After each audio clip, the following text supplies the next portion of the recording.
and welcome to this week's episode of Spooky Boy and the Spirit Sisters, a podcast for the strange and unusual, by the strange and unusual. My name is Amanda. I'm Cassidy. And I'm Lauren. And I'm Austin. In this week's episode, we're going to talk about past lives. But before we dive into that, Lauren, why don't you do some housekeeping for us? Lauren here with a quick little message. I just want to thank all of you guys for your support, for sharing your stories, and sharing your experiences with us. Our goals with this podcast is to create a safe place to start opening up and having these kinds of discussions. We are not experts. We are learning and exploring these topics with you together. We are being vulnerable, sharing our experiences with you because we want to take this journey together. We want to seek the truth together. We love hearing from you, and if we are to continue building and growing our community, we do need your help. So please share with us, and that way we can share more with you. So please like, follow, subscribe, and share. Visit our website. Listen to us on your favorite app. We're currently on Spotify, Apple Podcast, Google Podcast, Buzzsprout, YouTube with closed captioning, among many other apps. You want to stay up to date with all of our shenanigans? Follow us on Facebook, on Instagram, and Twitter, whenever we decide to post on Twitter. Even just convincing one friend to listen to us, whether it's someone who enjoys this stuff, whether it's someone who could genuinely benefit from being a part of this community, is a great way to open up the conversation. So again, share with us, so we can share more with you. So for today's episode, I'm super excited to dive into this topic. It's a very exciting episode, and it's a little bit different than how we've done the other episodes prior to this. We're going to be talking about past lives. And what makes this different is our spirit sister, Amanda, actually went and had a past life reading. Yes, I did. So we're going to talk about her experiences and how that kind of went. And also, Cassidy and Austin did a past life regression on their own. So they're also going to talk about those experiences, and we're going to kind of compare the two. I've had some experience with past lives. I've had a little bit of a reading and some flashbacks, and I'll go ahead and sprinkle my stories in there like Salt Bae as we continue. So before we dive into that, what do we mean by past life regression or past life reading or past life flashback? No idea. No, I'm just kidding. Tell us, Swami.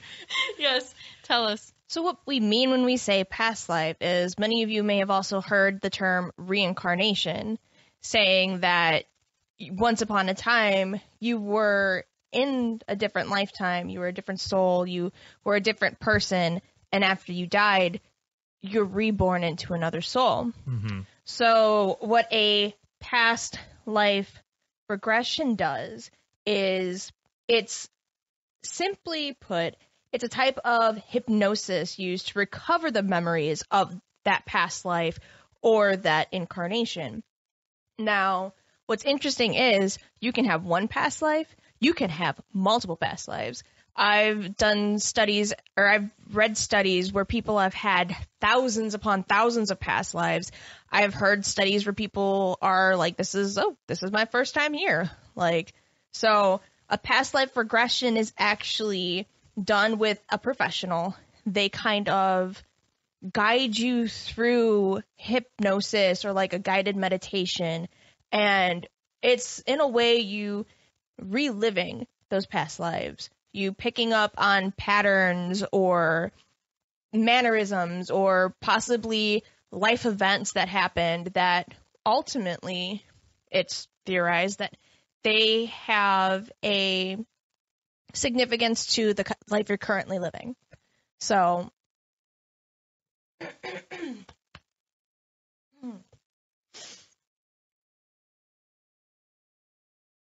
a life you're currently living. Now, a past life reading is where you go and you seek a professional who is well-versed and doing these types of things.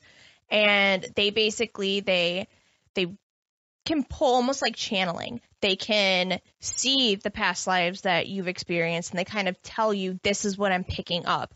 This is what I'm seeing. A flashback is when you actually, without being put into that state, whether it's through a dream or your waking state or you're taking a nap and it happens, a flashback is when you actually experience it. And we'll go into a little bit more of that. And maybe it'll help you understand the difference between the two when you hear each of our accounts of what we all experienced. Now, how does someone access somebody else's past life? Well, one of the things that is important, now this episode, I should say beforehand, this is actually going to be a 2-part episode. So this episode is going to deal mostly with our experiences with it, what we feel, and kind of how we learned through it and the lessons that we kind of were taught with these past life regressions, readings, flashbacks. In an episode after this, the part 2, we're going to actually go into the history of it, learn a little bit more about the prominent figures that helped bring past life regressions to the forefront, and we might even touch on how one can go about having a past life regression done. So, but to note, basically, how a practitioner pulls from your past life is there is almost like a library, almost called the Akashic Records. And this library is said to hold all of everybody's experiences, like every human in existence's experiences are in these records. Any event that's happened, any thought processes, it's almost like you can go to this library, check out this book, and be like, oh, hey, this person had this lifetime here. Here's another lifetime this person had. It's the past, it's the present, it's the future, all put into this one library. Wait, when you say thought processes, so like all my thoughts are in there? Yeah, basically. Ew. It's almost like shit. the narrative that you have in your head. It's almost like it's being written in a book. A TV show that did a really cool job explaining this was the TV series The Magicians. And I think that was on, the Sci-Fi Channel? Yeah, it's a Sci-Fi channel original. And in the TV show, they had it to them in the TV show, the Akashic Records was on like a different dimension or different plane almost, which is very akin to what is theorized. Now, in the show, they didn't call it that. They just called it the library. And then you had librarians that kind of guarded it, but everybody's story was in there, and it came in the form of like a book. And some of them, in one episode, they were like looking through the book, and the book was like writing itself as the person was thinking the thoughts in their head. So it's really, really cool concept, and I can't wait to dive into more about this. But Amanda, if you want to go ahead and walk us through your experience that you had. Yeah, so 6 months ago, I had a past life dream. So from then on, I was kind of just hooked on figuring all of this out. So when I went in, they had me wait, obviously. And then when I went in, I sat at a table with the practitioner, and she kind of did like a little interview on me to kind of get to know who I am and kind of have a feel of like my energy and all that kind of stuff. And she picked up on a lot of stuff with me that I didn't even say. So there was that, and then she brought me to this massage table where she had me lay down on my back and my head was propped up a little bit. And then she put a sheet over me because she was going to be touching like certain parts of my body. Like covering your face or? No. Oh, okay. She didn't cover my face because breathing and all that. And I had a mask on because of COVID. But yeah, she touched the top of my head, and then she also touched my feet. So she said that you don't have to touch people's feet, but for some reason it like helps her like channel in to everything. How did that make you feel? Yeah, Having a stranger touch your feet. Plot twist, foot licking demon. No, never. No. So, like I said in a previous episode, I hate feet, and I hate when people touch my feet. So I had to like really get past that.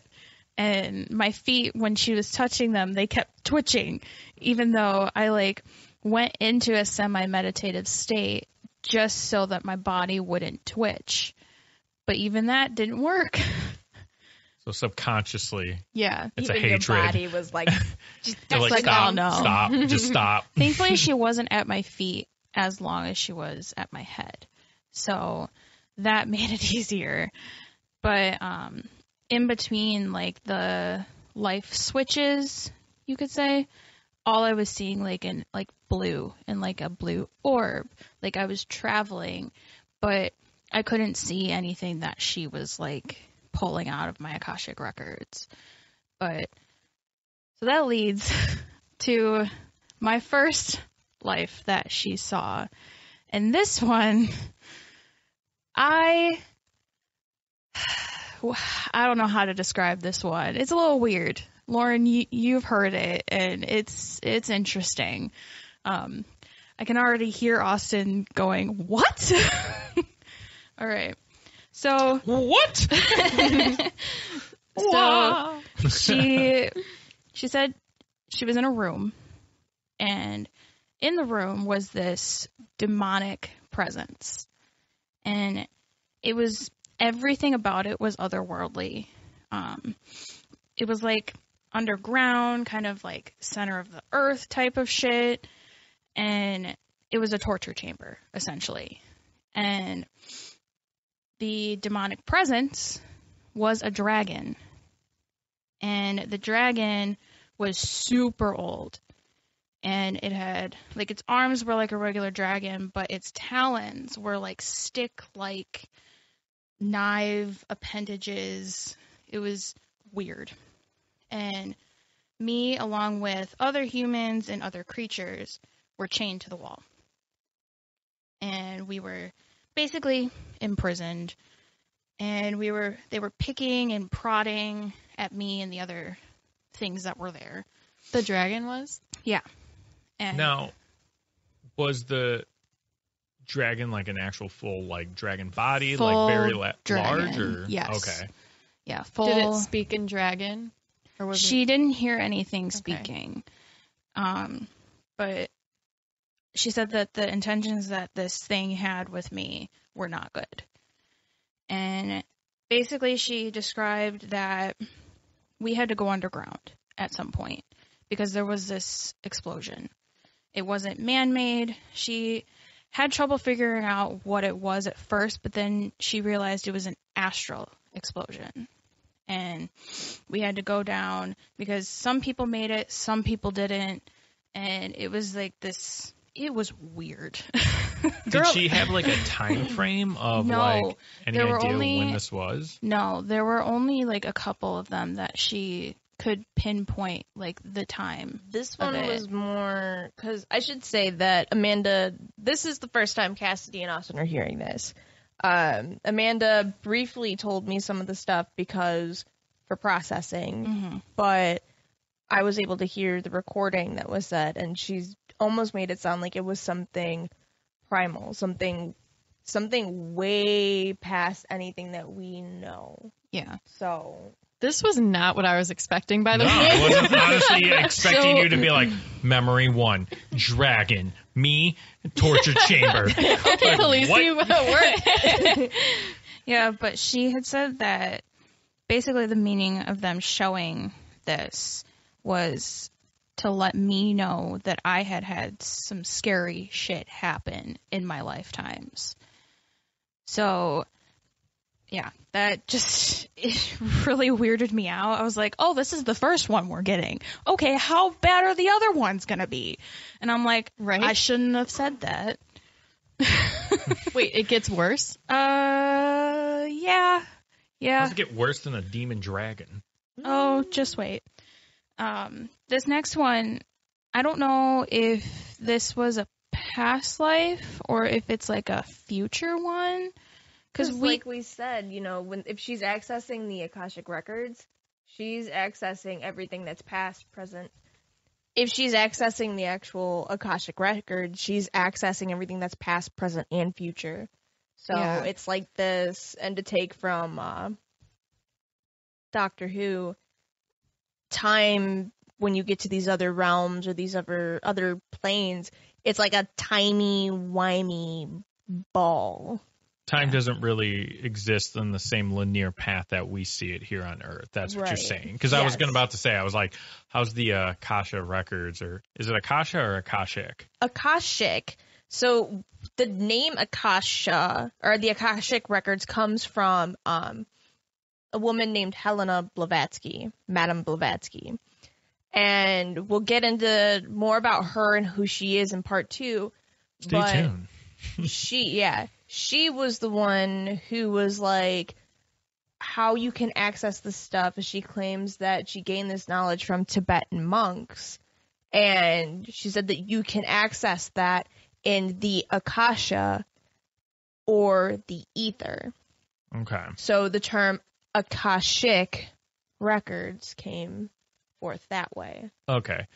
So for them, past, present, and future is existing all at the same time. Right. Oh, that's interesting. I like that. What if this was the future? That you're going to be tortured by this Hopefully not. dragon. Stay tuned. 2020 dragon. It almost sounds Who like a knows fever at dream, this to be point? honest. Who knows at this point? 2020's been a garbage can fire, so who knows? I should also keep in mind in Shit's going to escalate real quick. research with stuff, when I say carnations, as I said with the what past life incarnation and stuff like that is, it's not just your human life. It's whatever your soul, your soul's journey has been. Yeah. And that can be not just here on Earth, that's anywhere in the universe. Yeah. And that's any plane, dimension, realm, planet, star. Like, that's everything. The Akashic Records holds all of that because the Akashic Records is also in a different plane in its own. Again, we will get to that into part 2 of going into this stuff. I want to go read all that. I will get into that later in my past life flashback. But Amanda, continue. Yeah, so the second one, like I said, don't know if it's past or it's future. But she, like I said, in between each life switch, I saw the blue, like I was traveling. And she ended up in a residential area. It was dark. It seemed pretty peaceful. There was only a few streetlights, and then it was like a middle income neighborhood. So like middle class suburbs. Yeah. And I guess each house had 1 or 2 snowmen in the front of them. And these snowmen had like a storage area, kind of like a jewelry box. And you would open it and you would see some like this black stuff in it. Like it was either like coal or dark matter. And that's where she lost me. I was like, wait. What? That's where she lost you, not the dragon. Well, okay, she lost me on that one, but this is where, like, Even with some of this stuff, you have to feel it up. Like, okay, dragons, got it. Torture, cool. Cave. All right. Okay. Tell me what else you got. Jewelry box. Jewelry Dark box matter inside snowman. a snowman. Maybe coal, maybe dark matter. Yeah. Who knows? Like, All right. You gotta have an open mind with a lot of this stuff. Yeah. That's true. Yeah, she said that in this life, I had already developed magical abilities. And I couldn't see, like, mythical creatures or anything like that, but they could see me.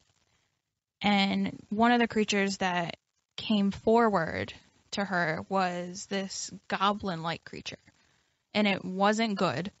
It had really, like, weird, wrinkly skin, and it had hooded eyes, and the eyes were, like, this brilliant green color. And they almost kind of looked like snake eyes, but they were bigger. And they could see me again, but I couldn't see them. It was almost like my gifts were still developing in this lifetime, which is why that almost makes me feel like it is a past one, but I don't know. And yeah, that was that second one, but then we got into one where this one made a lot more sense because I have an affiliation with water. Like, I am always like, I'm a water sign and like all that kind of stuff. And I taught mermaid classes. Like, I swim with a mermaid tail. Amanda's our token mermaid. And she saw me swimming in water, but I wasn't human. So. Were you a mermaid? Kind of. The top half of me was human, but the bottom half was like a sea nymph. So, which is basically a mermaid. But the bottom half of me was like this amber colored, like see-through, iridescent color. And yeah, that was like the shortest one that she gave me. Because, yes, Cassidy? I have a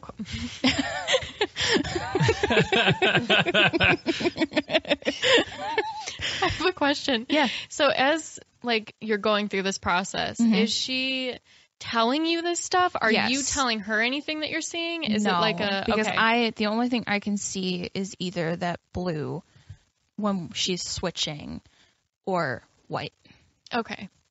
So every time she was jumping to a different memory. Mm-hmm. So every time you would see yourself as a basically energy orb of blue traversing. Now, was there like a certain like a bridge or a tunnel or anything that you were traveling? It was just straight up blue.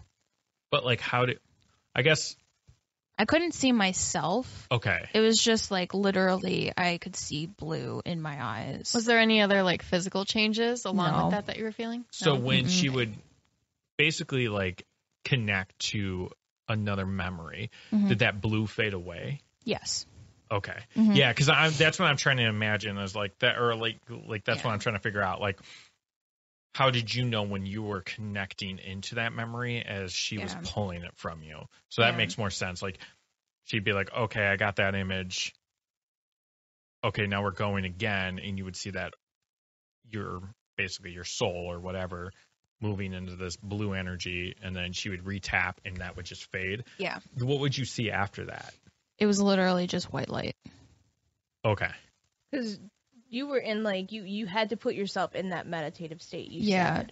Yeah, because my body twitches like all the time. So I was like, she's doing this. I don't want to screw her up with my twitching. And so I was just like, you know what? I'm just going to do this. And when you say blue, is there like, cause you say blue, there's so many different blues, colors. Yeah. Was it more like a sky blue, a Cubs sapphire blue, like an indigo blue, like baby blue?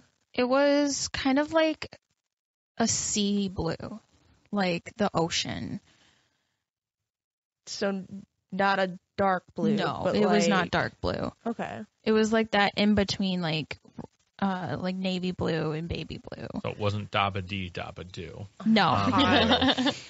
Because I was gonna say if it was more of like a darker indigo blue, then it almost sounds like she's using your third eye chakra to like access these things. I didn't think about that. But if it's more of like a lighter blue usually resonates with your throat chakra. Yeah. So that's the only reason why I thought to ask that, because I was wondering if that maybe had to do with it. Well, I would say, because Cassidy, you asked about like physical changes in my body. Now that I think about it, my head, where my third eye chakra is, did hurt a little bit.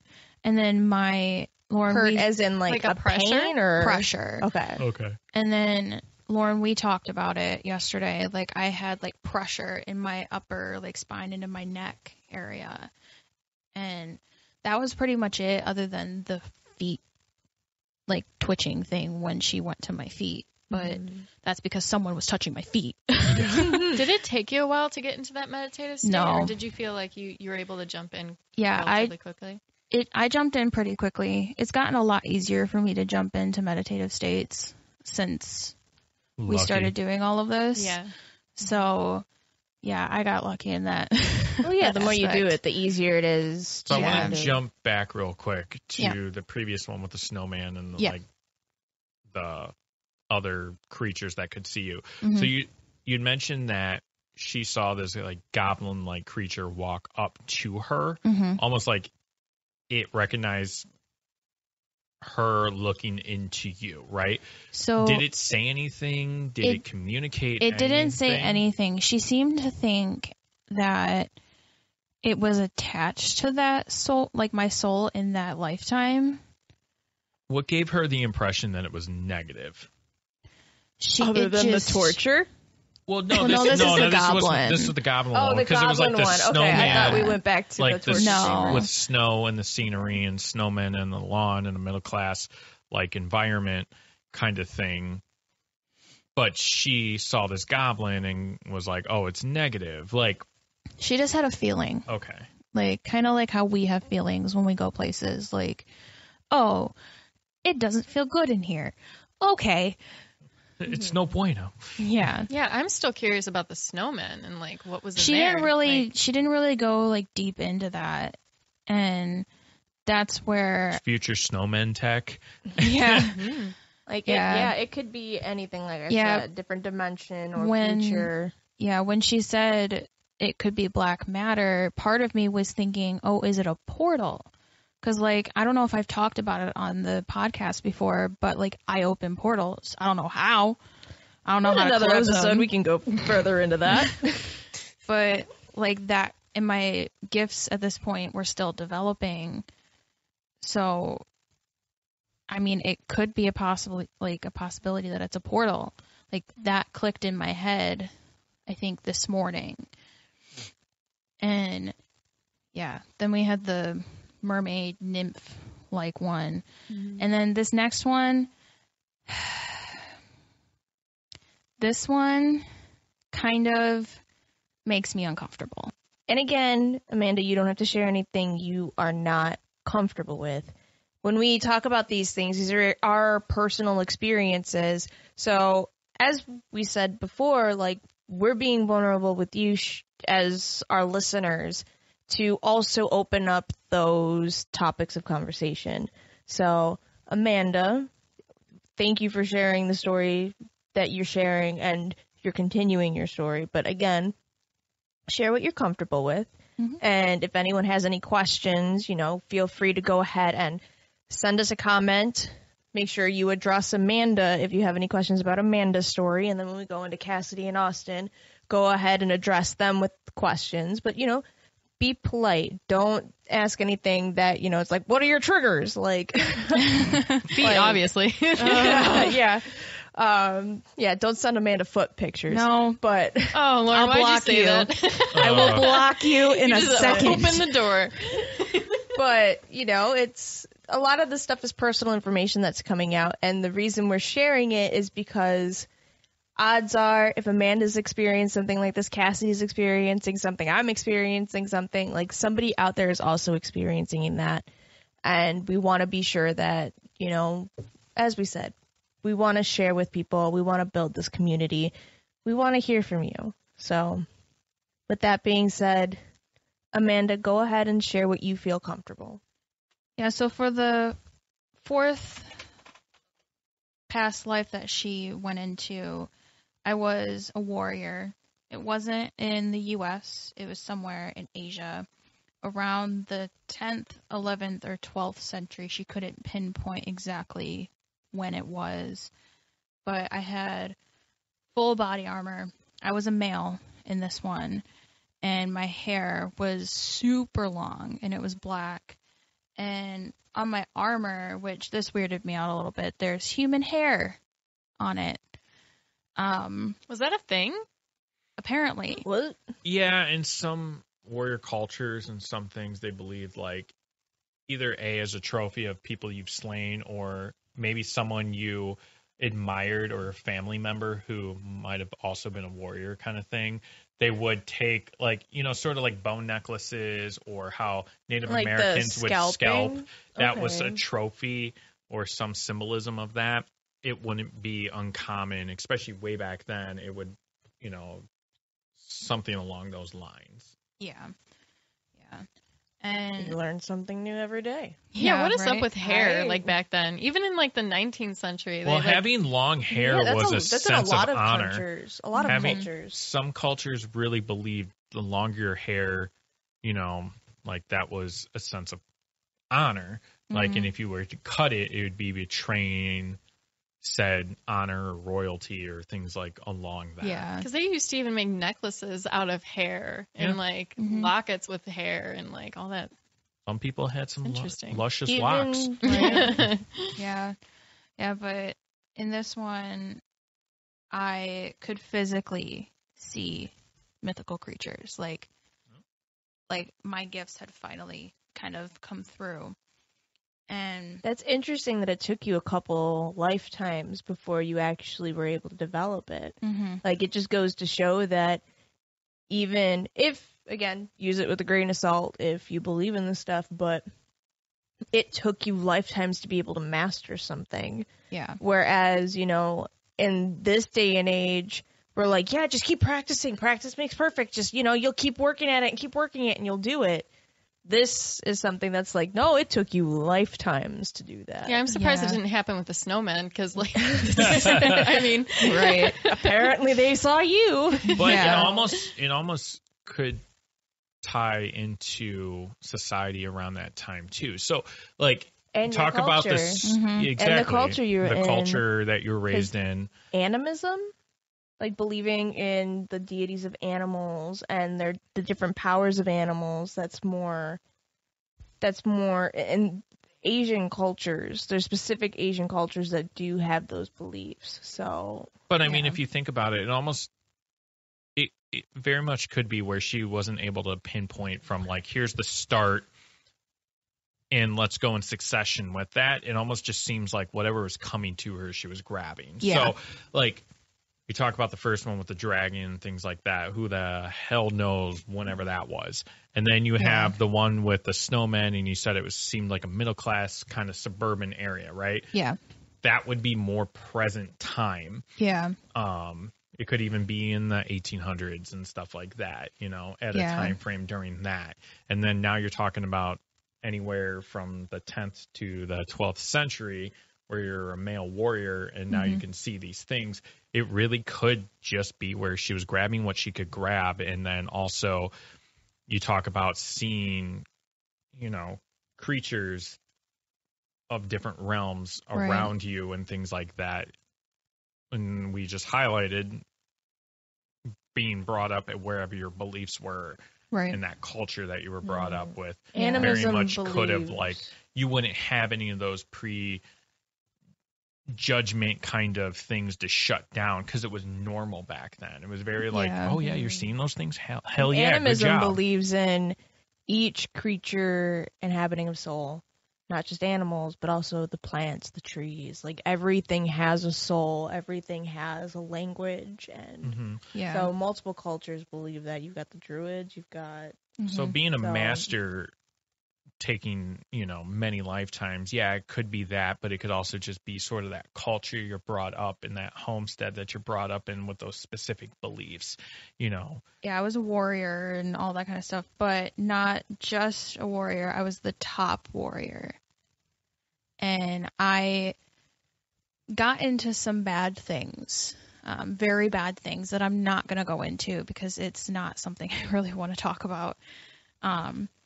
But yeah, we were in Asia, and around there was forests and mountains and all this kind of stuff. But I was a big man, like big, she said. She had to like keep reiterating like that. Burly or chunky? Burly. No, burly, like really strong and all that kind of stuff. And then the next one, I'm not sure if it was a past life or if it was a guide of mine coming through. She couldn't really figure that out, but it was this old woman who was a witch. And she was wearing a hooded cloak where the hood part was like paper thin, but the rest of the cloak was like super thick.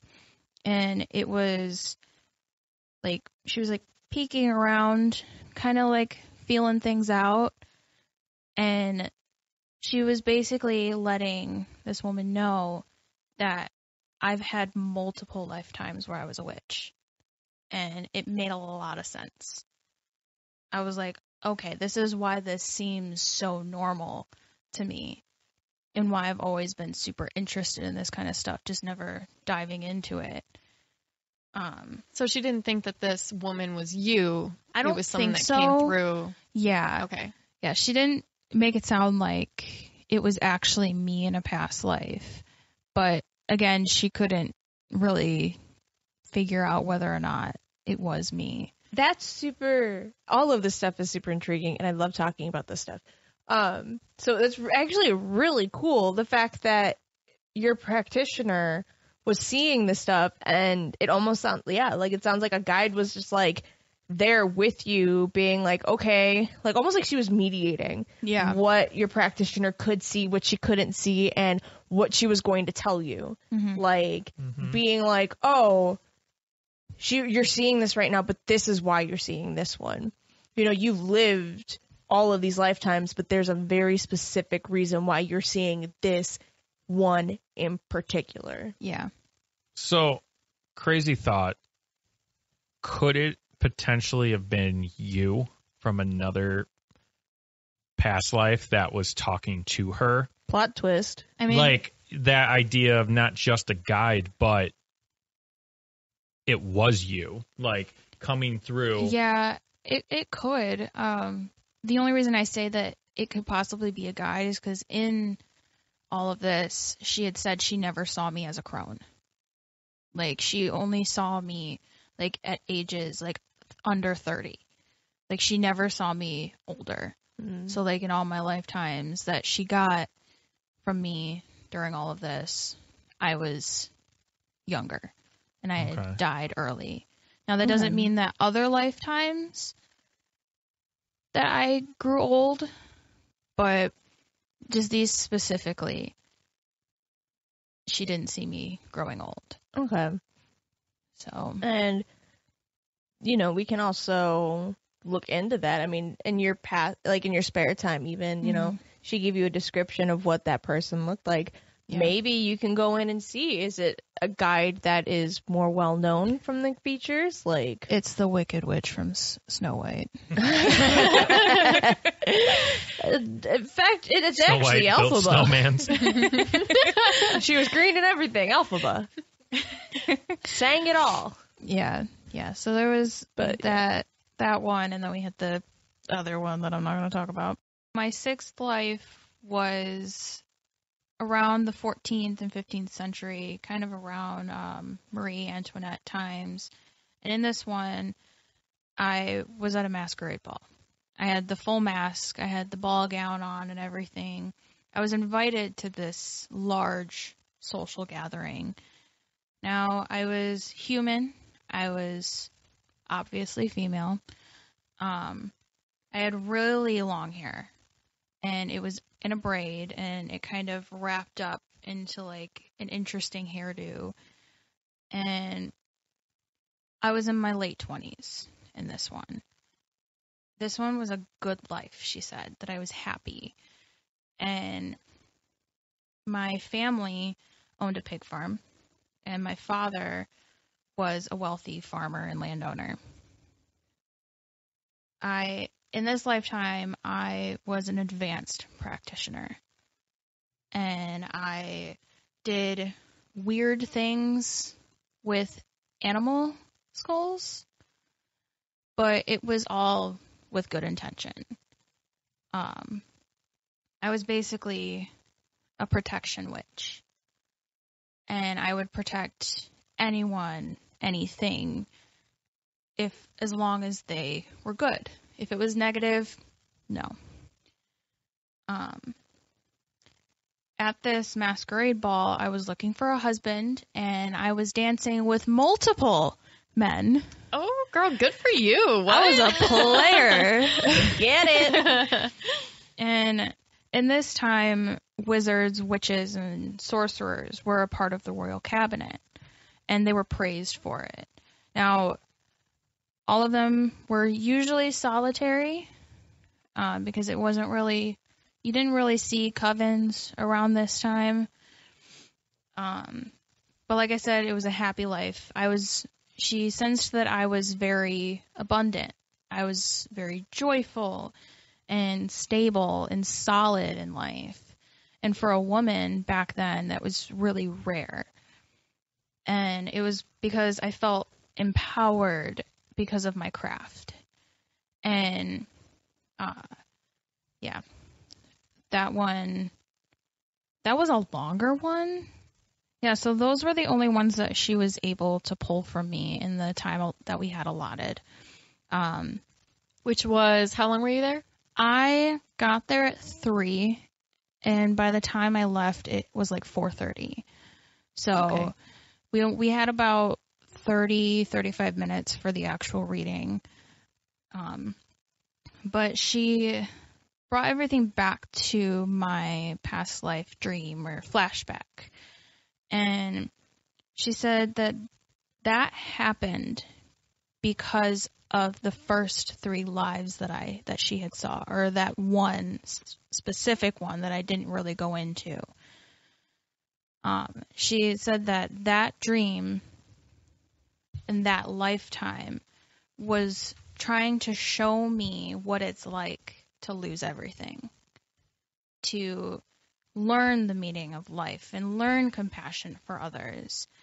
And that's when my soul life kind of switched, was after that dream, or that lifetime, I should say. I've always had a problem with grieving and all that kind of stuff. I have a hard time with it. And I struggle with, like, the meaning of life, like a lot of people do. And that's because of that lifetime. Like, it all, like, who I am today goes back to that. The one that you don't want to talk about? Yeah. Okay. So, yeah, it was just to gain compassion for every being. Like, that was, like, the meat of that dream. And that's why they showed me that. Mm-hmm. Because that's where everything changed. So your lesson essentially during that lifetime was are you saying to learn how to handle loss? Yeah. And be okay with it? Mm-hmm. And move forward? Yeah, because if you think about my past life dream, like, I was with other people and all of us were dying. Like, I was losing all of those people. And, like, in previous lifetimes, I had caused loss before. So it was just like, yeah, we need her to learn this lesson here real quick so that she can change her ways. Let's put her here. Like, you caused all these people and all this stuff. Yeah. So in return, I guess this is where karma would come into play. Like, you did all of this to other people. Now, in this lifetime, you're going to learn what it is to be on the other side of that, the receiving side of someone doing that to you. Yeah. You needed you needed to feel what essentially death feels like. Mm-hmm. Okay.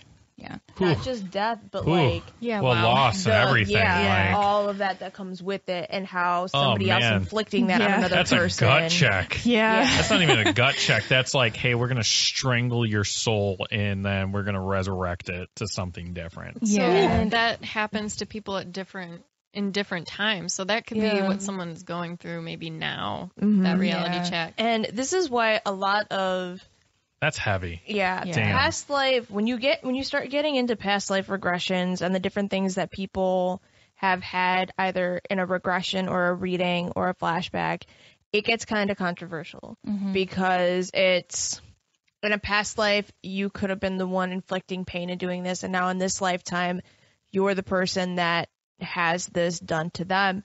You know, it's all about patterns, and it's kind of about karma, you know. Say in this lifetime, completely unrelated, but say hypothetically in this lifetime, if I were to go and I were to become a serial killer, not saying that in this lifetime everyone's oh, karma's going to come and get them. Say it's not in this lifetime, but say that I'm born in another lifetime, I have a family, and say one of my children ends up falling prey to a serial killer. It's like I inflicted all this pain on individual people or families. Now it's like I have to understand that pain that I did. So it's learning the lessons, and that ties into like your karmic attachments, that ties into the lessons you need to learn in each lifetime. Because ultimately, through the reason people go back to these past lives, it's like, hey, yeah, I want to learn who I was before. It's kind of like why everyone gets so obsessed with learning about their family trees and their ancestry. You know, it's interesting. But part of the reason you do that is because you want to learn who were you in a past life, what did you go through in the past life, and how does that past life pertain to you now in this lifetime? Yeah. Because there's a lot of patterns that are attached to that. And it's not always just like you learn right away, right? And right. It could take a couple of past lives to be able to learn that lesson. Right. Yeah. Like, I'll go into mine after you and Austin kind of go over what you guys did in your regression. But I can say right now, when I had a reading done, it wasn't a past life reading, but it was a channeling that was done, and the person channeling was able to pull different past lives from me. And the way that she explained it was with past lives, say all the way towards the very back, say one of the first past lives that you've lived, say you were shoved in a volcano. Say that's what happened to you in a past life. Yeah. Say you got shoved in a volcano. Okay, well, what led to you being shoved in a volcano? There might be something that you did or something you could have prevented that, but you didn't do it. So that's what happened. Sacrifice to the gods. Come a couple lifetimes after that, you know, say the lifetime after that, maybe it might not be as extreme. Maybe it's like, oh, well, something happens to you and you end up with like 3rd or 4th degree burns.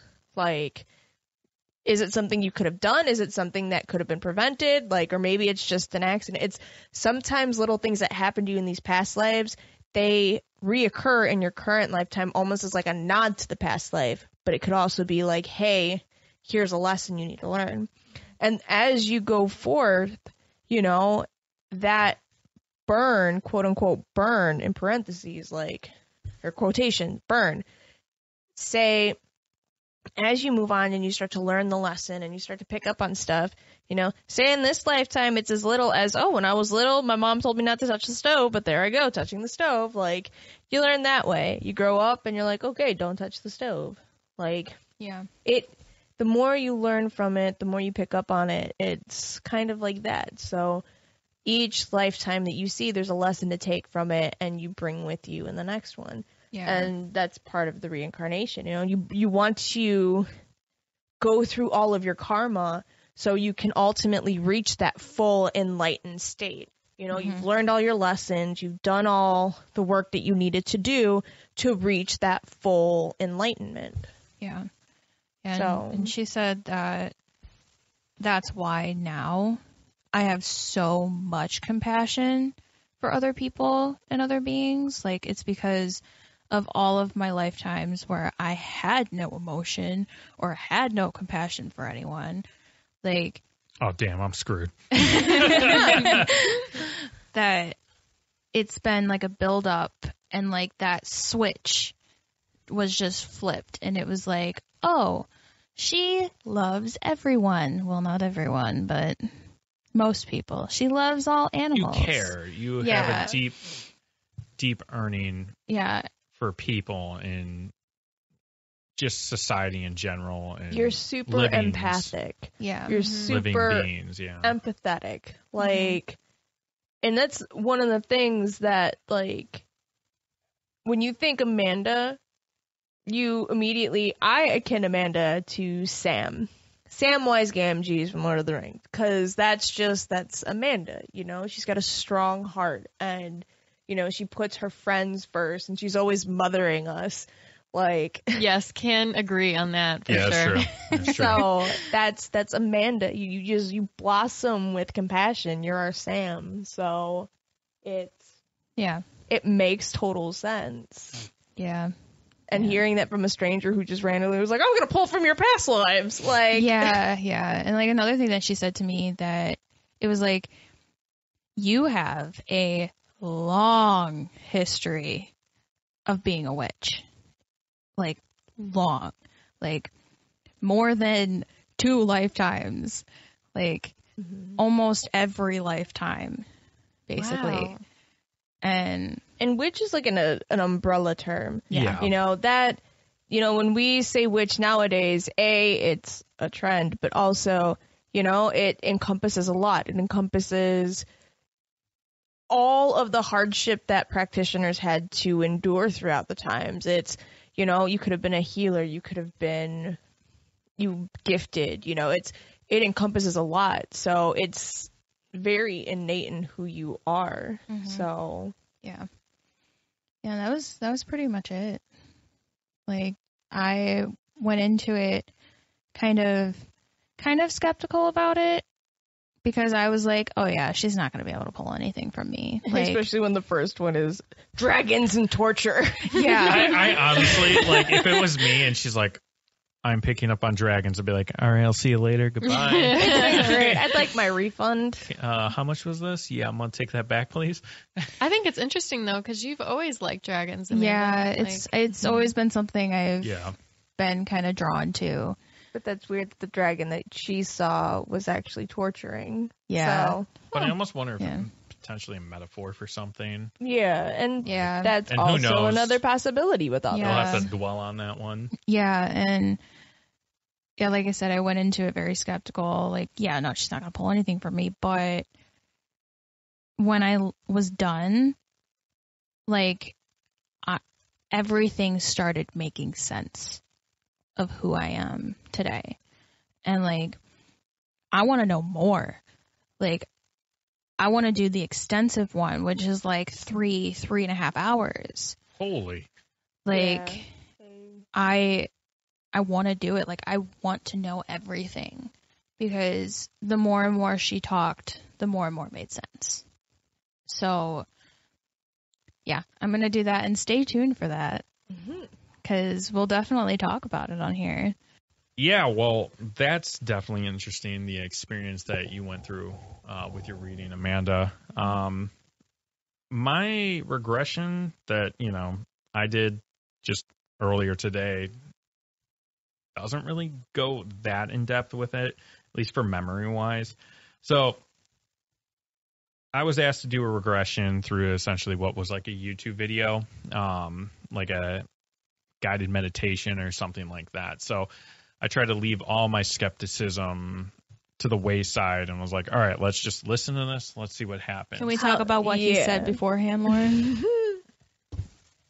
And I quote, I've learned to just listen to you and not put up a fight. No, I said I've learned not to argue at points. Same difference. Yeah. I mean, I'll still argue. How was it trying to put your skeptic hat to the side? Like, it was difficult, especially during this, because like, so basically when I started, I was really trying to just clear my mind, like, okay, get into just a very balanced state, a very meditative state. So you sent me upstairs, and that's what I did. Now I took a few deep breaths, and I was like, okay, take my shoes off, like all that. Let's just get comfortable. Let's do some breathing exercises just to get relaxed. So that's what I did. And then I put on the headset. It moved into... He's learning, everybody. I listen. I just choose to partake when I want to partake. You son of a bitch. So yeah, I start it. The guy's monotone voice I was laughing at a little bit, being like, yes. Yeah, me and Austin were listening to the same video, by the way. So it should be noted that we were like, hey, Austin, Amanda went and actually had her experience. Why don't you go and listen to this guided meditation of an actual regression, putting you into a hypnotic state almost, and see what you can do. So Austin's like, yeah, okay, I can do that, give it a shot. So we sent him in a different room of the house and was like, he'll do that. And then as we were waiting, Cassidy was like, I'm intrigued. I want to try it too. So we put Cassidy in a different room of the house and was just like, okay, here, you experience your past life here. But Austin did not know that Cassidy had was... no idea. Yeah. Yeah, and I'll touch base on how that sort of ties in. So basically, he goes through and he's like, take your deep breaths, envision yourself getting more and more and more and more and more and more and more and more and more relaxed. Basically, and Cassidy can attest to this, the guy must have said, go deeper, go deeper, go deeper, oh, yeah. About 1,000 times. And at first, I'm just like, okay. But I have to say, as I was really trying to just leave the skeptic part of my brain to the side, I was actually getting in a really nice, deep, relaxed state.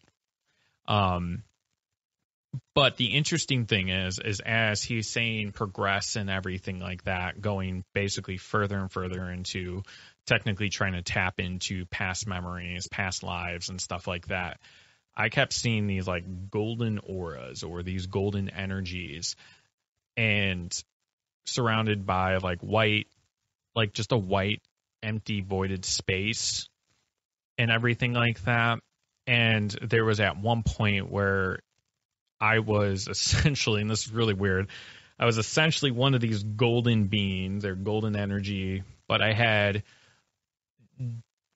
was different than the other things that I was seeing. The other ones were just these bright golden energies in sort of shape of human beings, sort of an outline, and then emanating from them was these golden light. For me, I was a silhouette of a human, but my golden light was brighter, and I actually had essentially wings. Making me, it's trippy, it's weird, I don't know. But during this transition of space, it felt like I was there for a very long time. Centuries, maybe thousands of years, I was just this thing, overseeing, watching, guiding, whatever it was. And that's just sort of the sense I got from it. It wasn't more so here's images, here's things that you did or anything like that, because time just didn't seem to, it wasn't linear. It didn't seem to exist in the way that we have as an understanding of today's perspective. I was there and time flowed by.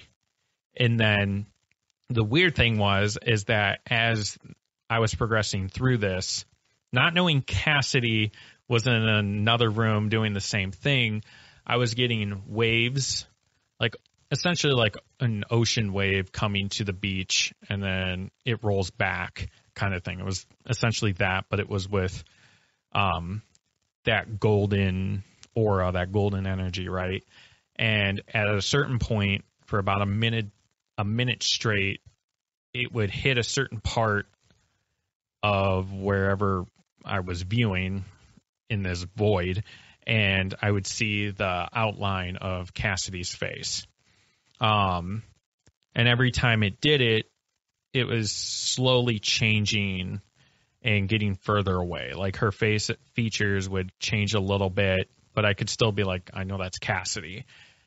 And after about a minute, that went away. And then as I was continuing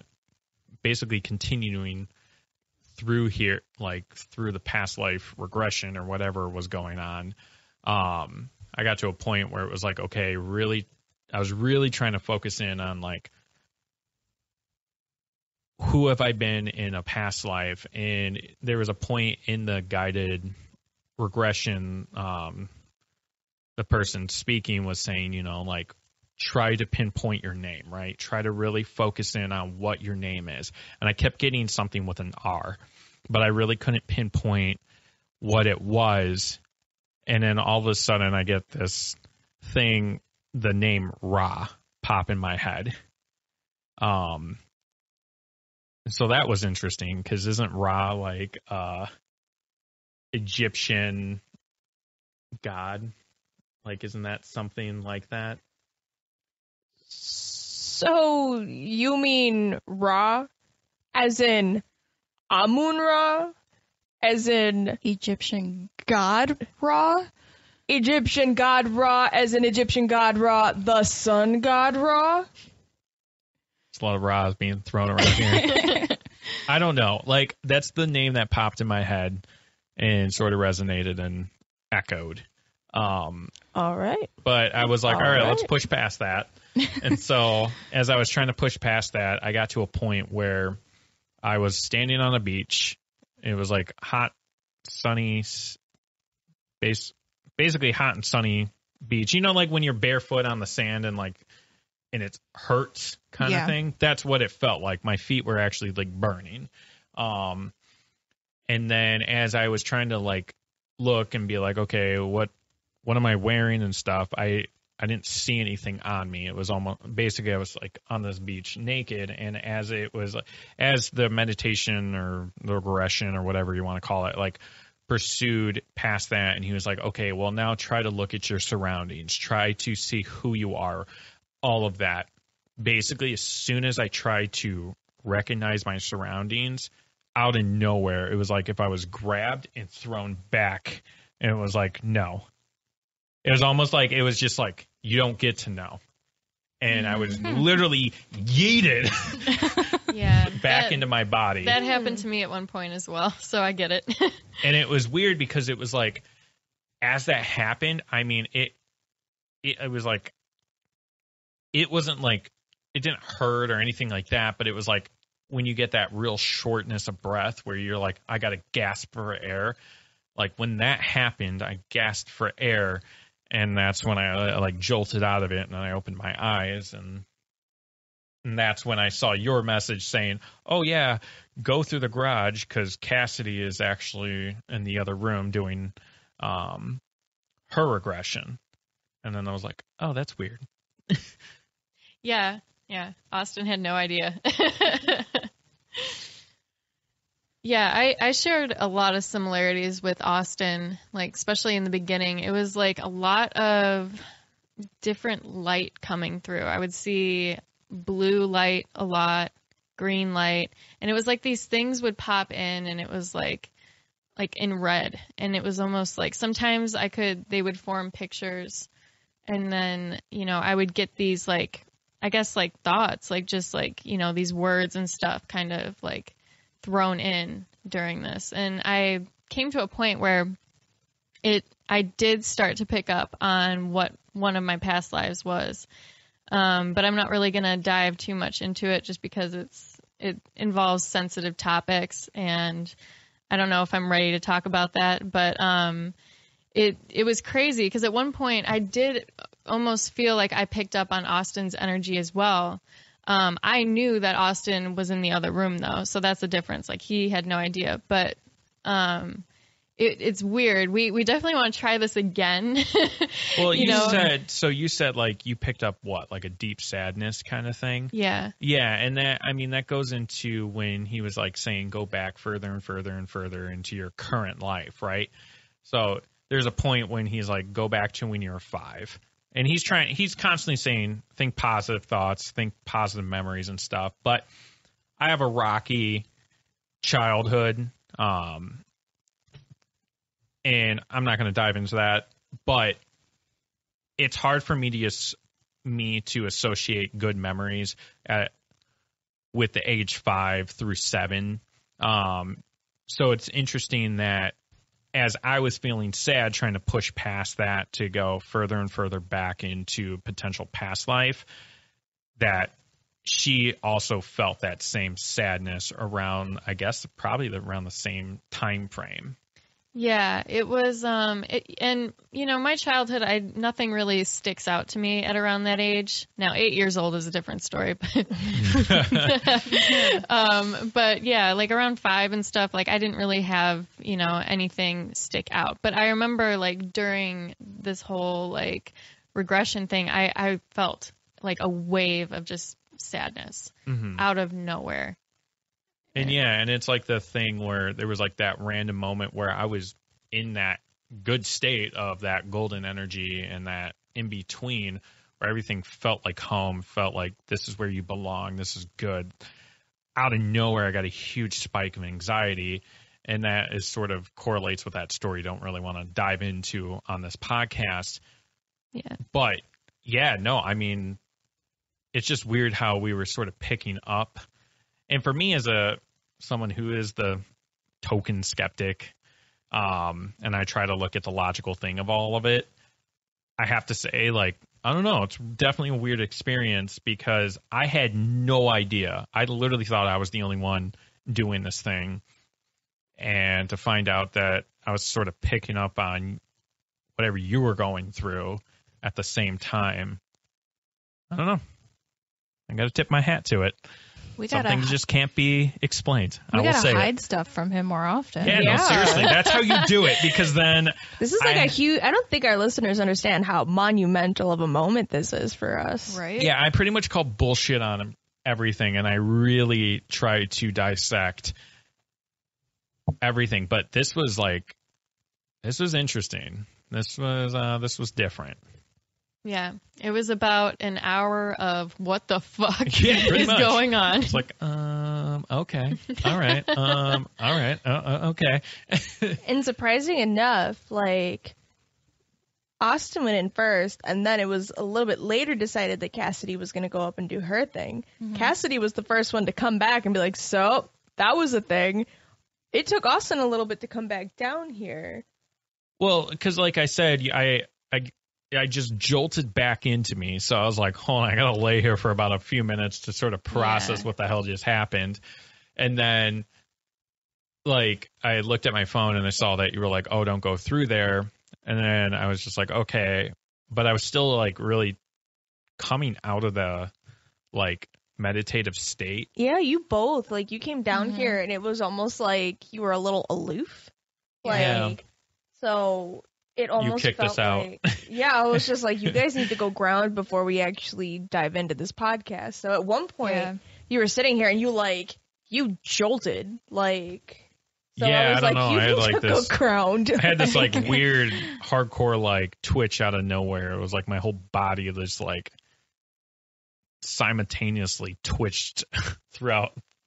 So it was just weird. But going outside and getting some fresh air, that helped. Yeah, that when I got through mine, even though I wasn't like physically, I didn't go to the Akashic Records, like I still felt like exhausted afterwards, and I didn't see Lauren probably until about an hour after, and like leading up to that, like I was just so out of it, and I had a jolt of energy that just like came and hit me, and it was just like, oh, okay, we're back. I feel like the reason though for me that like I might have finished early as well is because there was a certain point where I felt like I couldn't continue because for whatever reason I don't think I'm ready to know what happened before. That's important too. Yeah. Like these things, it's all about boundaries, which my mentor kind of really distilled in me, and to this day still has to remind me, you are in full control of this stuff. So if you don't feel comfortable with something, you need to set the boundary and be like, hey, I'm not ready for this right now.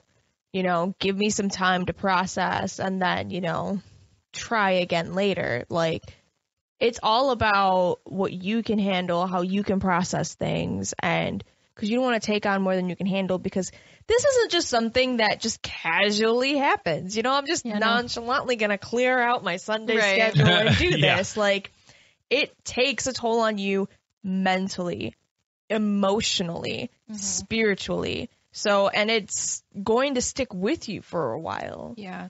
And I was told that you shouldn't do like big past life like regression stuff like one after the other, because it takes everything out of you. It's weird because I don't feel like my energy is like really drained. Like I don't have that. I will say that I'm a little shaken by it just because of the imageries that I saw. Almost like Austin, you were pulled out. Like almost like your guides were like, you're not ready for this. Whereas Cassidy personally was just like, I'm not ready for this. Yeah. So that's a difference. Well, my guides probably know they need to like do that to me because just who I am. I'll be like, ready or not, here I am. Let's go. I want to find out. Yeah. I think it was a combination of both for me, because there was a certain point when I saw this like bright green light, and that's like the anxiety started building up, and it was almost like, okay, well, we're going to skip this really shitty part and go to the part of your past life where like you actually make it out okay. One Victory. Of those things. So, yeah. So that was a different, interesting experience. I want to do it in the comfort of my own space in the dark, where I don't have like, natural sunlight like beating down on me kind of thing. Like I want to get in more of a relaxed state than where I was. Just be sure not to fall asleep. Yeah, no. Well, you know me, I'm a picky sleeper as it is. Yeah. Like someone talking in my damn head is not going to make me fall asleep. So I'm going to pursue it again and just to see what else I can sort of pick up on. Yeah, we'll definitely update our listeners too. Yeah. If Austin and Cassidy are both comfortable sharing their updated versions of going and doing it in their own spaces and in a more controlled environment that they feel comfortable and safe in. Yeah. I'm really curious. I mean, I didn't have like super high expectations going into this. Like I didn't know like I was just like, all right, let's do this. Well, all right, going into skeptic it cat, with- let's just put it to the side. Right. Yeah. Let's just relax. But having let's that see what like, happens. whatever, and then going through and touching that, how do you feel with that after like going, I don't know, maybe this isn't going to work, and then all of a sudden having something happen like that come to you. Now, how does that make you feel? I kind of nervous and kind of excited at the same time, because I want to learn more. Like I want to do this again. I might even do this tonight. Like, but yeah, there's definitely a lot of nervousness that comes with it because it's like brand new territory for me. So Yeah, I'm pretty much right there. The same how Cassidy feels. Like I'm excited, but also nervous because like I almost really did not want to leave that space that I was in, lingering for a very long time. That like in between state is like all I can really call it. I very much felt like that was home. That is where I belonged. There's actually studies on that, and I really do want to delve into that. And it's so fascinating that you actually were in that space, because in part 2 of this episode, there's an author who actually describes what that space is. And guys, I'm super fucking excited about this. Like, I love this topic. But I guess that's a perfect transition to me talking about my experiences. So in this, like within the past, I didn't have or like bring on a past life flashback, but in the past, I've had, I don't know what else to call them. I call them flashbacks, but I guess it's like experiences. I had a couple channelings done with a practitioner. Her name is Betsy-Morgan Coffman. Now, she is a very highly skilled and acclaimed medium, and I had gotten a couple readings done from her, and while she goes in to do her session with you, she explains that, that she goes in and she pulls things, and to get what she needs, it's almost like, I think she said that she actually does access the Akashic records, because she pulls bits from past lives and then she uses the past lives to help with the readings. Now, she was able to pull a couple of past lives from me when I did those readings, but I didn't understand the whole concept of past lives or the Akashic records until she did her reading. before I had my scheduled reading with her, however, I was having these weird experiences. Now, I chalked them up to, like, okay, Lauren's crazy. Like, if you go back to episode 1 when we're talking about our spiritual awakening, there was a lot going on. So, and I was all just chalking it up to, okay, mental breakdown. It's fine. But I remember once upon a time, one of the experience I had was I was driving to work. So I was fully freaking coherent driving to work. And it was snowy out. I was just concentrating on the road. And I was having these, like, almost like these flashes in my vision. Like, 1 minute I'd be sitting there staring at the road driving, and all of a sudden in my head, like, I was running through a forest.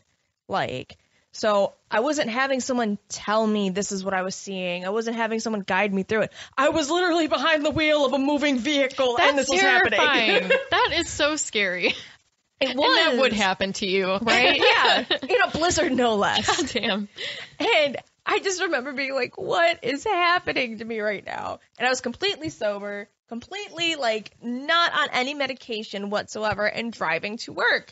And it kept happening where I just kept seeing myself running through a forest. And then I was like, I need to pull over because clearly something's happening right now. And it got to a point where I pulled over. I even had to call into work and be like, I'm running late. And I didn't want to tell them because I'm having a panic attack or an episode. I was just like, traffic, blizzard. You're just like, I can't handle retail right now. I need about 20 minutes of deep breathing. I don't understand what's happening at this point, but I just keep seeing. And it was like I was dreaming, but I was completely awake and coherent. And everything in this dream, from me seeing it, and I was seeing it through the person's eyes. Like, it wasn't me seeing from, like, a third person perspective. It was me running in a forest. And then I remember seeing arrows being shot at me. I remember looking down while I'm running and seeing something strapped to my chest, only to realize it was a baby strapped to my chest. And I'm trying to run away from whatever is chasing me. And at one point, I was shot through the chest to where the arrow went completely through my chest. And I remember collapsing, but I remember fucking feeling it. Like, I was like, this is it. I'm having a heart attack. I literally have been shot. Like, I felt it go in. I felt the shock. I felt the pain. I felt the warmth of what I thought was blood going through my chest. Like, I felt everything. And this was while you were driving, or were you pulled over at this point? I was pulled over at this point. Thank God. Okay. Could you imagine just all of a sudden just swerving, and then the cop comes up like, what were you thinking? I've been shot! So, quick interjection here. Like, so how... This was before I met Austin, too. I should say. This was before Austin and I were... So when you, like, I mean, clearly you were wide awake when this happened. But we talk about flashbacks that could potentially happen in a dream state, right? How can you discern what's a dream, like a nightmare kind of thing, or a bad dream versus what would be a flashback? I was completely awake. No. Like, I'm saying, but I was just thinking in general, because, like, you talk about going through and being shot. Like, I've had dreams where, you know, I'm being chased out of a town with hundreds of other people. I think it has to do with the sensations you feel. A, what resonates.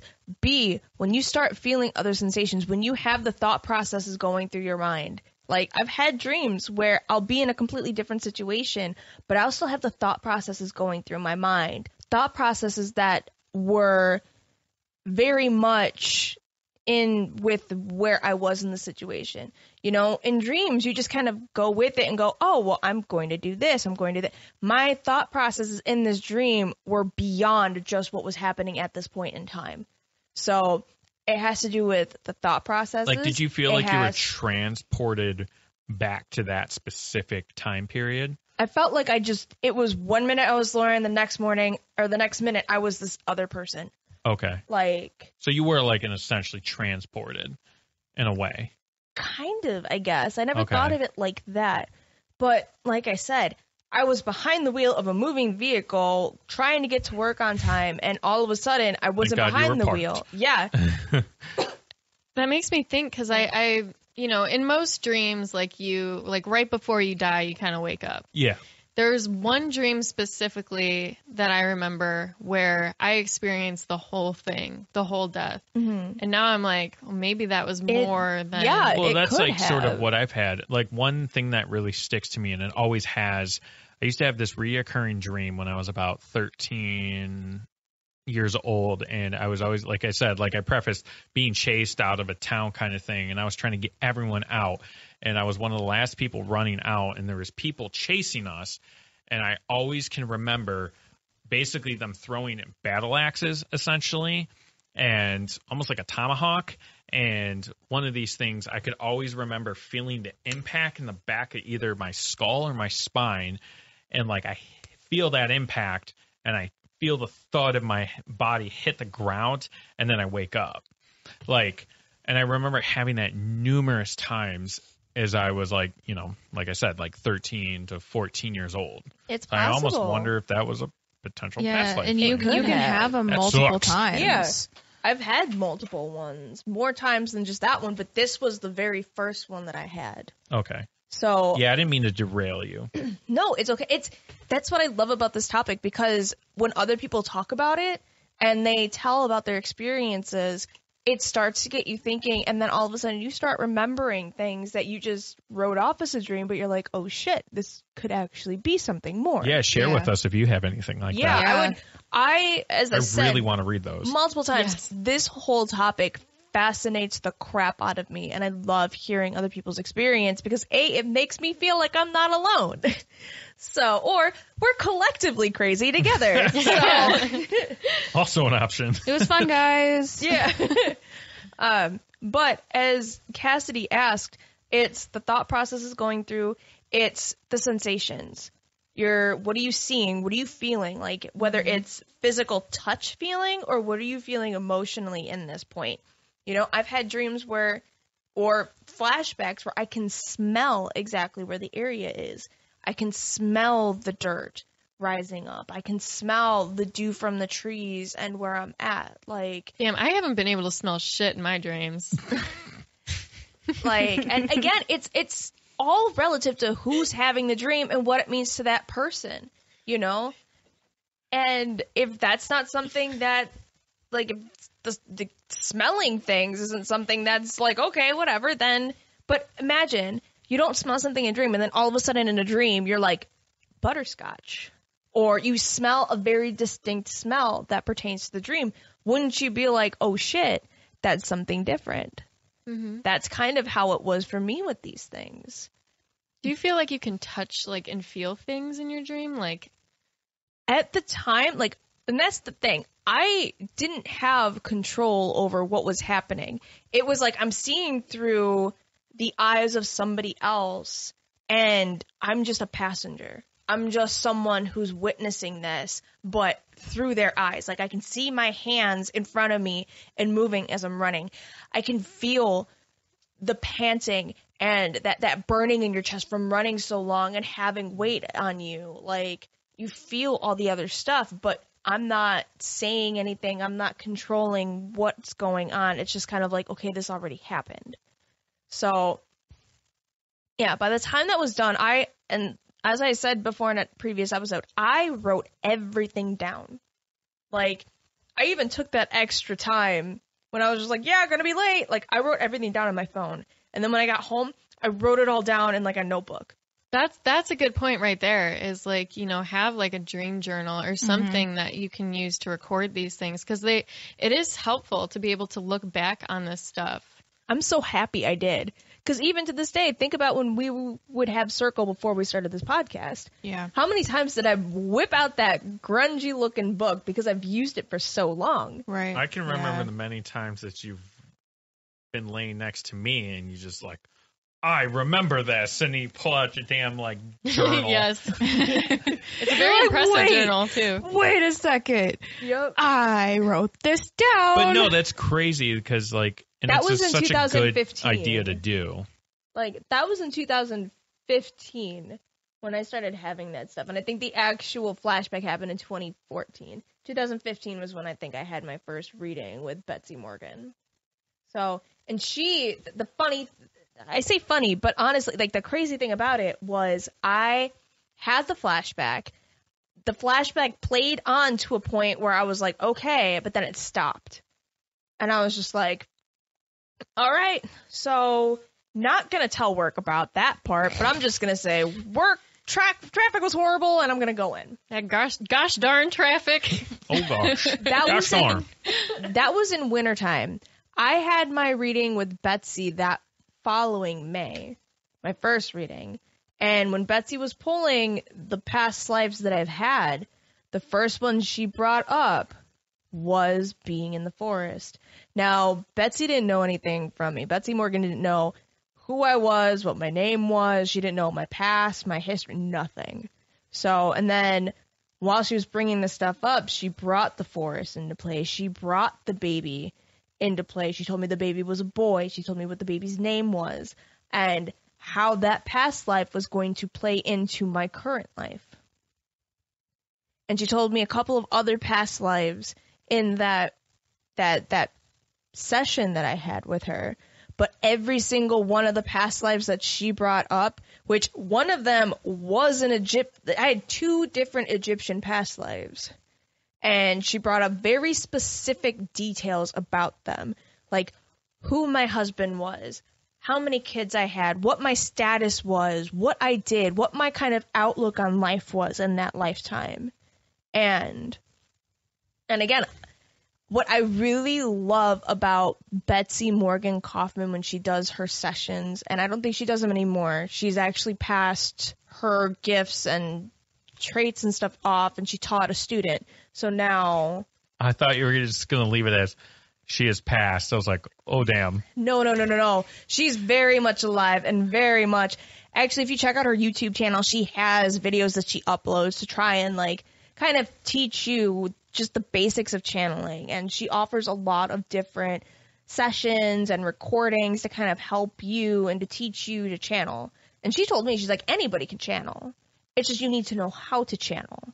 So, and she does. She's got different classes and stuff, but that's beside the point. I'll link all of her info into the description.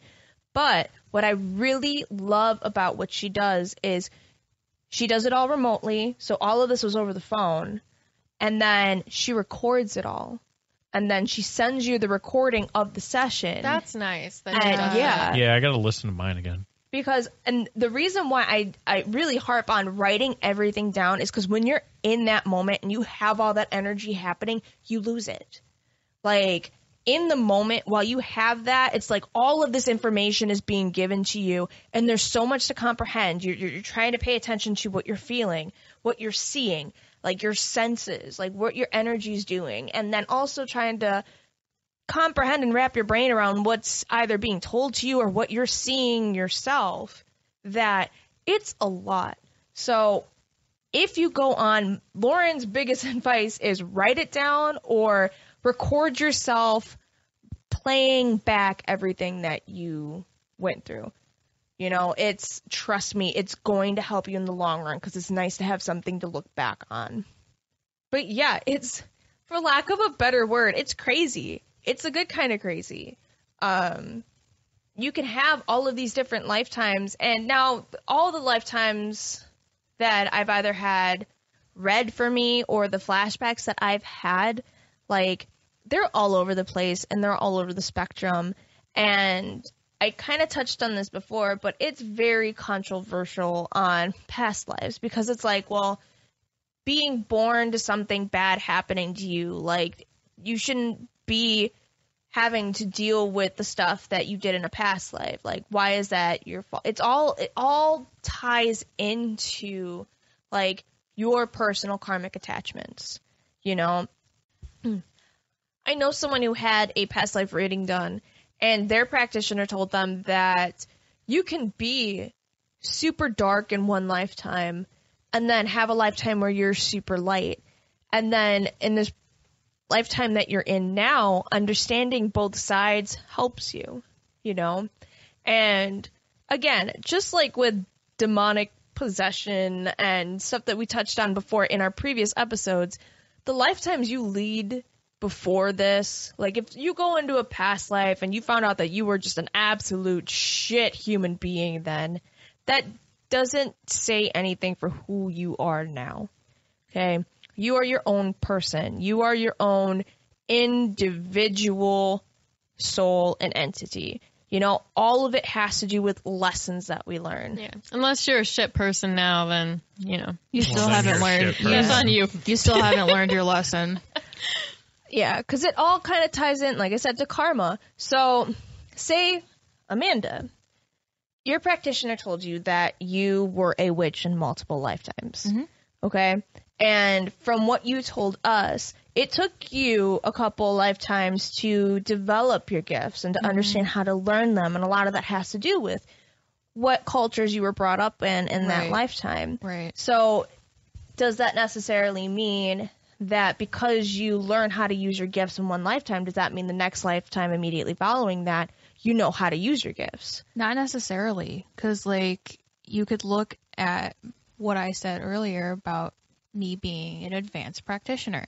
And then here's me this lifetime, where it took me until I was 24 years old to figure it out.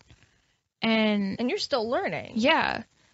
So it's not necessarily, it doesn't carry over. Like, it could, but damn, could you imagine though, like mastering your gifts in one lifetime, then the next one you're just like an egg. Start from scratch, buddy. I was Merlin in a past lifetime, and now I'm the village idiot. Like, it's but a lot of that has to also do with your karma, because in every lifetime. And again, I'm so excited that we're also doing a part 2 on this, because we can dive into this a lot more.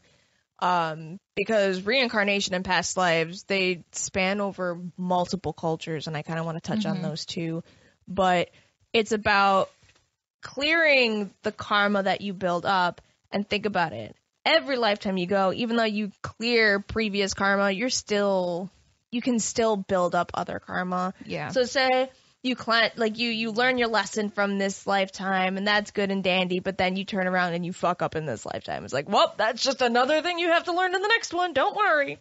Right. Like, so that's why it takes people years and years and multiple lifetimes to learn things, because it's kind of, it's all about learning. And do you think we're all like on this path basically to end up being these like divine humans that are like perfect and have their morals straight, and like, you know, there is no like, will we ever get to a point where we don't need more lives because we're already like, we've learned all our lessons? With reincarnation and that whole idea, the reason you keep doing this is to get to that point where you reach enlightenment, where you've learned all the lessons that you can, and you're a whole ass enlightened being. So you've reached that. I mean, I think in a past episode you talked about those big E, little E moments, you know, the smaller enlightenments, but then there's big enlightenments, you know. You keep going through all this karma and going through these lifetimes and learning what you can, and you're getting closer and closer to being one with the source, one with the universe, one with however you identify to that idea, whether it's the force, the source, your deities, whatever. I almost feel, though, at the same time, it could be a choice, right? So we could technically, like, you know, like talking about my regression, like I don't know how long I was in that state of energy, right? Wherever that in-between state was, but it felt for a very long time. I almost wonder if it's a choice. I almost wonder sometimes if we have the choice once we pass on, like, do you want to go back? Maybe No. it could be the fact that I'm good. you want to, like, you feel like there's something you can, maybe also learn, but maybe also relay messages to other people. That also goes along with, and we will talk about this when we go into Part 2. part 2. We'll talk about yes, all of that, because that does play a role into it. There's a belief that before you incarnate in this lifetime that you are in right now, your soul made a pact. Your soul sat there with whoever, whether it's a council or a group of higher beings, ascended masters, and you were like, in this lifetime, I agree to doing this, this, and this. I want to undergo this, and this is the challenge I want to face, and I agree to all of this. Like, you agree, and that this isn't me personally saying this. This is just a theory or a claim out there pertaining to this, that you agree to all the stuff that you endure in this life. Whoa. That's yes, and Hold that's why a up. lot of this stuff is very controversial. Well, that ties So- actually back in the belief with daemons. I know we're. I'm just going to touch on it real quick, And but it's like good there that was the we- belief that Greeks had, that the daemons were there as a closer guide to keep you on that karmic path that you agreed to before you reincarnated.